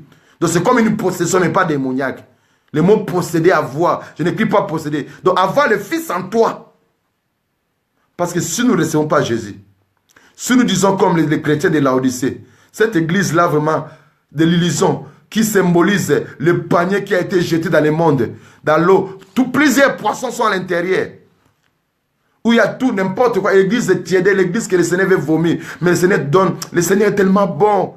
L'église, c'est une église là vraiment, le Seigneur, une église qui était vraiment abominable. Mais le Seigneur dit, voici je me tiens encore sur la porte, je frappe.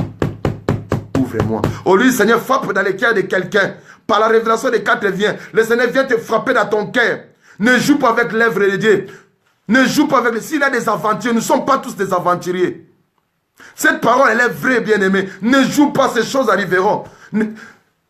Faites attention, veille de peur que tu ne sois pas dehors. Qu'on ferme la porte derrière toi. Tu seras livré aux ténèbres du dehors.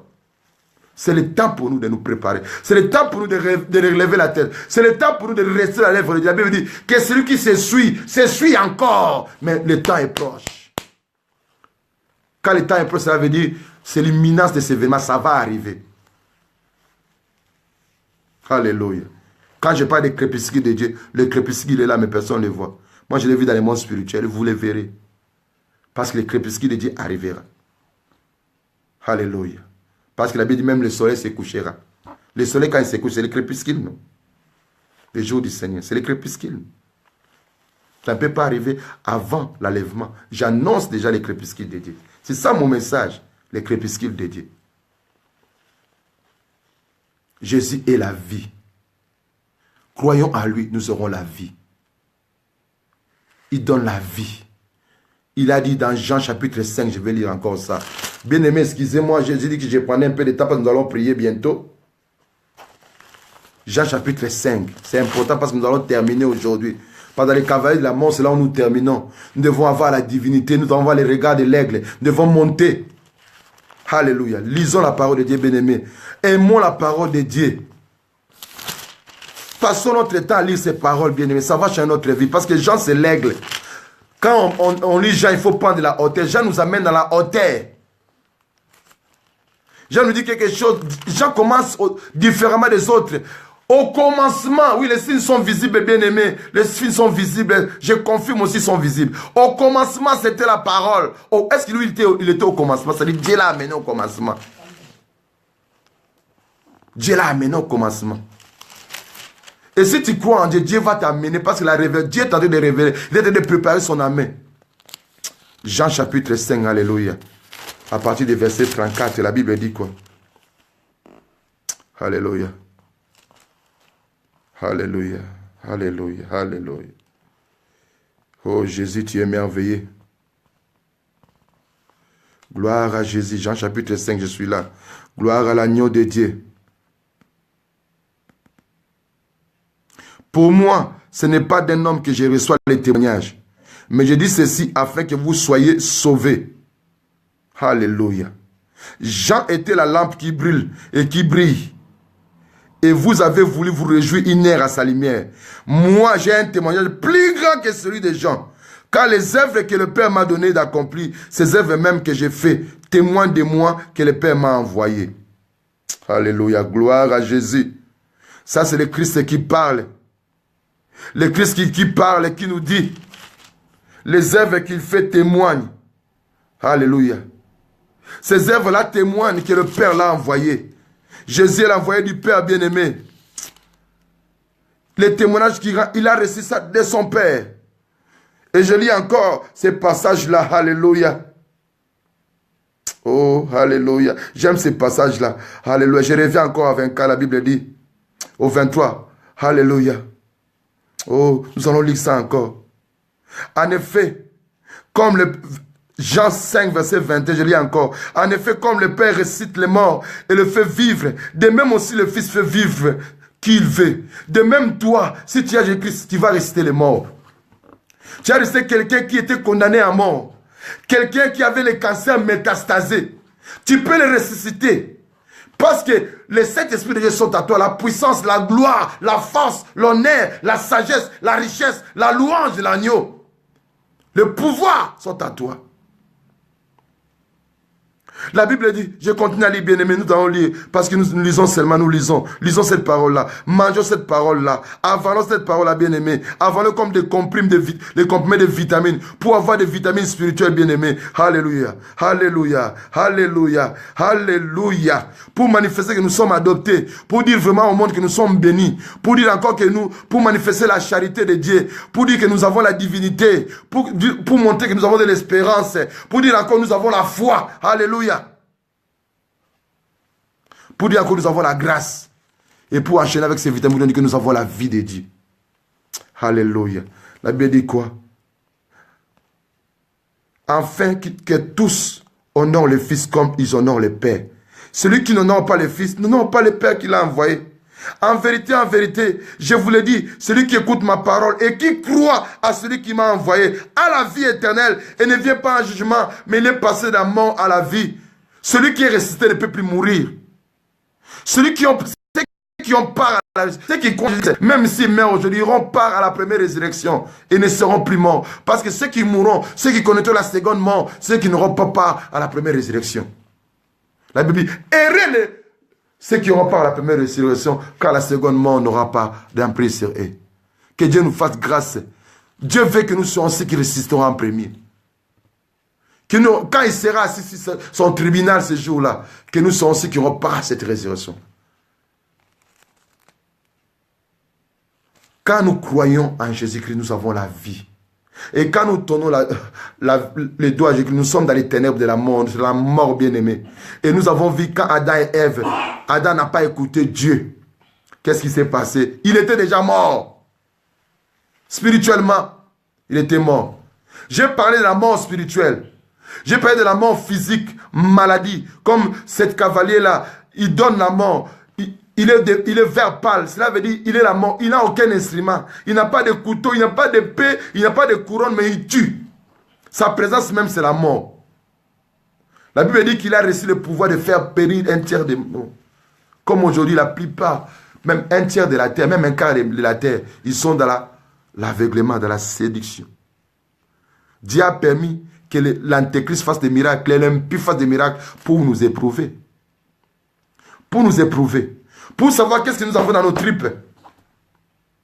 Dieu a permis qu'il y ait des miracles mensongers pour nous éprouver. Bien-aimés dans le Seigneur, Jésus est la vie. Jésus est la vie. Pendant toutes ces périodes-là, pour résumer cette parole, le Seigneur voulait seulement nous dire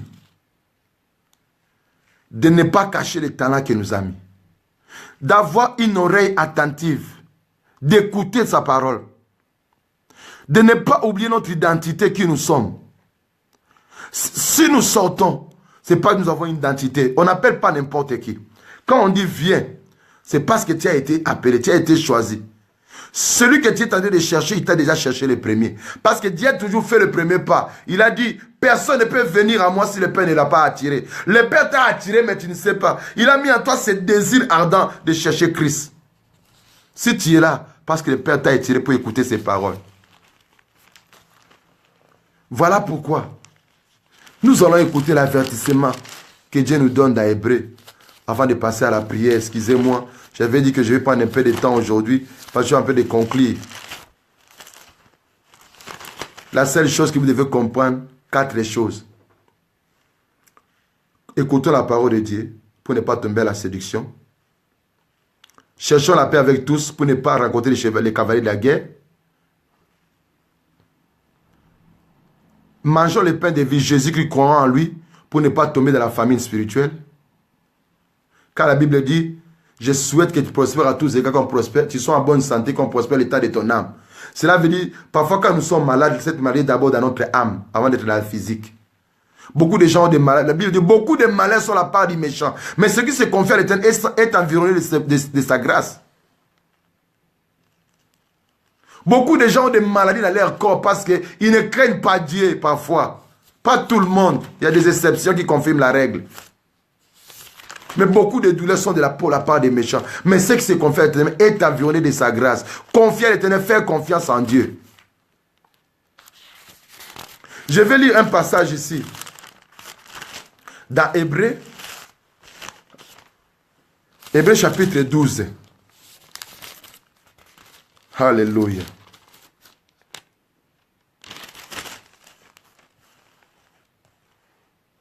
Verset 25. La Bible dit, Hébreux 12, 25. Prenez garde, ne repoussez pas celui qui vous parle.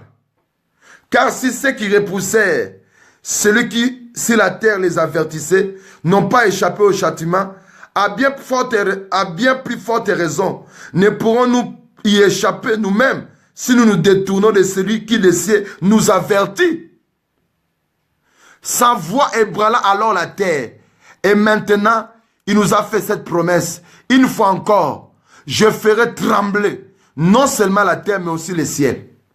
Ces mots, une fois encore, montrent que les éléments ébranlés seront mis à l'écart en tant que créés, afin que subissent ce qui n'est pas ébranlé. Dieu donne ces paroles-là, même si ça fait mal au cœur. C'est pour ébranler ce qui est ébranlable à nous, pour que l'inébranlable subsiste. Parce que nous avons un royaume inébranlable, un royaume incassable, un royaume incorruptible. Jésus a appelé Simon Pierre, mais Simon n'était pas encore changé. Il devait attendre d'abord l'œuvre de la croix pour être transformé. C'était un processus pour être transformé. En ne parlant comme ça, cela ne veut pas dire que je suis devenu un homme meilleur. Ça veut dire nous attendons, nous continuons tous les jours. Car nous voulons que Dieu ébranle tout ce qui est ébranlable à moi. Tu vas dire à Dieu, Seigneur, ébranle ce qui est ébranlable à moi. Il y a des choses qui doivent être ébranlées à nous. L'orgueil, le péché, les mensonges, la cupidité. l'impureté, l'impudicité, la convoitise de la chair, la convoitise des yeux, l'orgueil de la vie, le mensonge même dans la chair. Mentir au nom de Dieu, c'est un péché. Ces choses doivent être balayées à nous. Bien-aimés, écoutons la fin du discours. Crains Dieu et observe ses commandements. Ecclésiaste. Pour clore, nous allons clore ici. Nous allons dire, nous allons prier un peu. Même si nous sommes à deux, je vais prier. Parce que moi j'ai terminé de prier, mais le combat, de prêcher, le combat continue, ma sœur Solange a dit ça. Le combat continue. C'est pas parce que j'ai prêché que c'est fini, ça continue. Hein. Même moi qui ai prêché, le diable va venir me voir pour voir si je crois à tout ce que j'ai dit. Pour voir si moi je suis avisé. Mais je sais que la grâce du Seigneur est là. Le Seigneur nous protège. Nous allons terminer notre message ici. Alléluia. Ecclésiaste chapitre 11 chez moi, verset 13 à 14. Chez d'autres peut-être c'est verset 14 à 15. La Bible dit ceci. Écoutons la conclusion de tout ce que j'ai dit ici. De tous les discours. Tu n'es pas obligé de connaître tout ce que j'ai dit. Toi, crains Dieu et observe ses commandements. C'est là ce que doit faire tout homme, en commençant par moi qui prêche. Car Dieu fera passer les prophètes qui vous prêchent maintenant. L'œuvre que je suis en train de faire de Dieu en jugement au sein de ce qui est caché. Ce que je fais en cachette, ce qui est bien, ce qui est mal. Que Dieu nous bénisse. Nous allons prier. Nous allons prier. Alléluia. Nous allons prier le Seigneur. Alléluia. Alléluia. Alléluia. Amen. Alléluia. Alléluia. Alléluia. Alléluia. Amen. Tu es le roi. Tu es le roi de ma vie, tu es le roi, amen. Déchire mon ciel, mon Dieu, mon roi, déchire mon ciel, amen. Chantons alléluia, alléluia, alléluia. Alléluia, alléluia, amen. Nous allons prier. Tu vas dire à Dieu comme les psalmistes, Seigneur, j'ai écouté ta parole. Fais-moi grâce de serrer cette parole dans mon cœur pour ne pas pécher contre toi. Prions au nom de Jésus-Christ Nazareth. Père de gloire, je te remercie pour la grâce que tu nous as fait de pouvoir, Seigneur, annoncer cette parole, Seigneur. Tu es digne, Jésus. C'est toi qui es digne de transformer nos cœurs. C'est toi qui es dit de donner à mon frère, à ma soeur un cœur de chair. C'est toi qui as dit, je ferai en sorte que vous observez mes commandements, mes paroles, vous pratiquez mes commandements. Seigneur, fais-nous grâce, que nous puissions serrer cette parole dans notre cœur.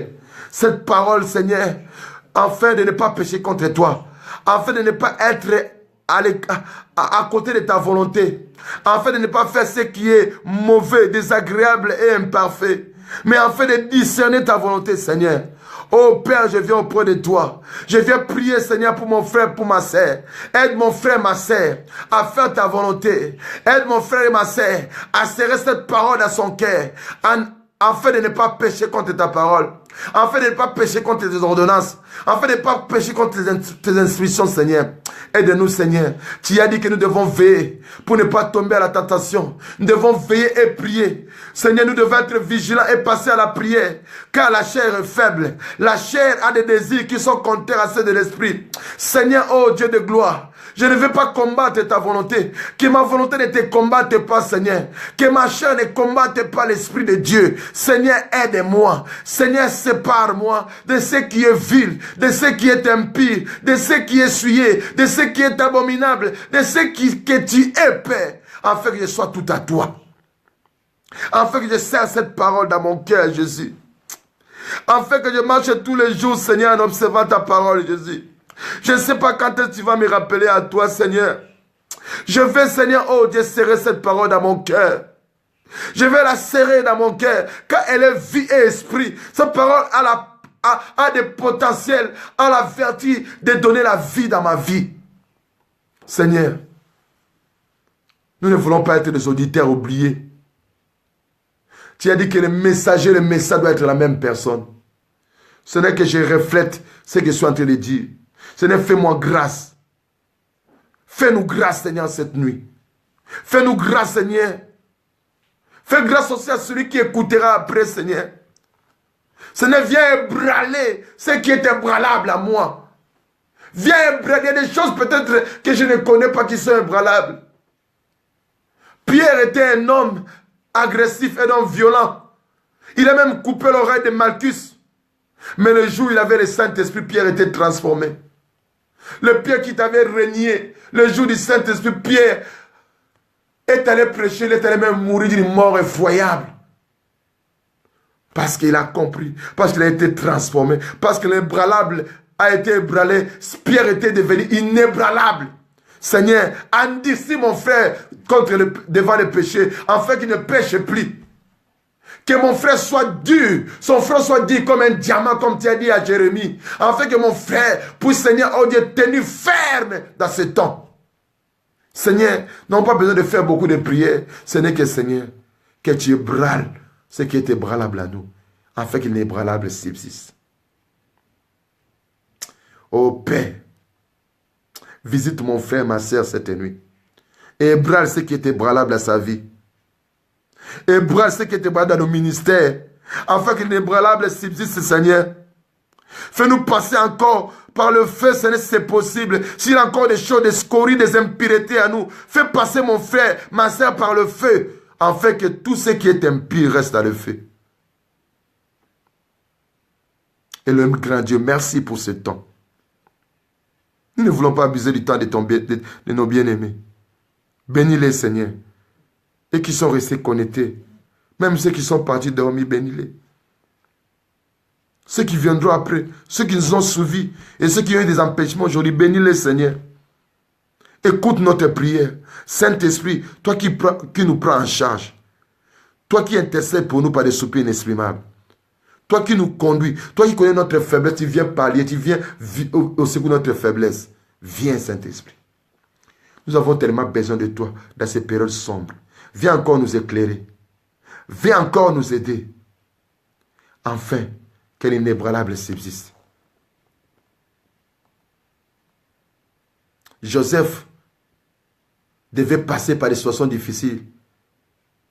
Mais comme l'inébranlable était en lui, il n'a pas cédé à la femme, aux tentatives de femme de Potiphar. Parce qu'il avait vu seulement ces jouissances-là éphémères, il n'allait pas arriver au trône.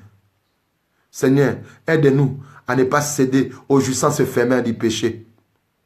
Mais à voir les regards de Moïse, les regards de la foi, Seigneur.